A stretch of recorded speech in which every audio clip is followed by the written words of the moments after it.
Oggi cammino dentro al sogno di un pittore, un sogno dalle 1000 tinte, che si chiama Bosa, provincia di Oristano, costa ovest della Sardegna.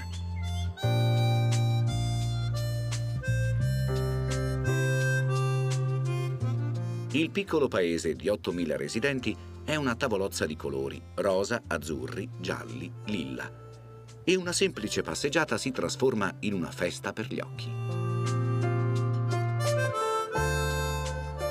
Altra particolarità è la presenza del Temo, il solo corso d'acqua navigabile di tutta l'isola sarda.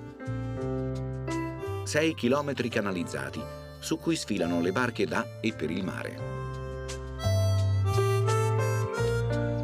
Un tempo vi transitavano molte merci destinate ai laboratori di Bosa per la lavorazione, tra le quali le pelli grezze, dirette alle concerie affacciate sul fiume.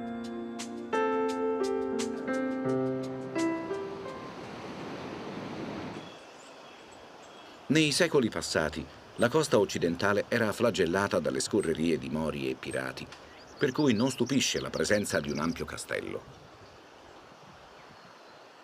Voluta dalla famiglia Malaspina, la fortezza è cinta da una muraglia lunga 300 metri, intervallata da 7 torri.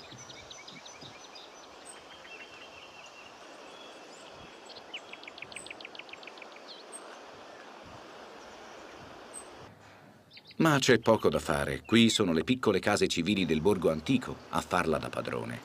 Ogni vicolo chiazze di colore, ogni snodo di viuzza una piccola, deliziosa sorpresa cromatica.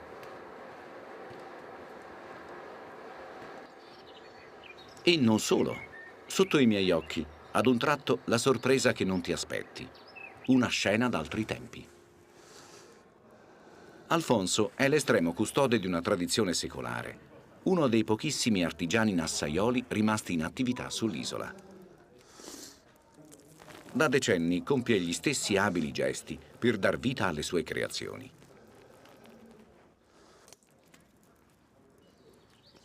Si parte dal giunco, una diffusissima pianta cespugliosa acquatica, grande frequentatrice delle zone di mare.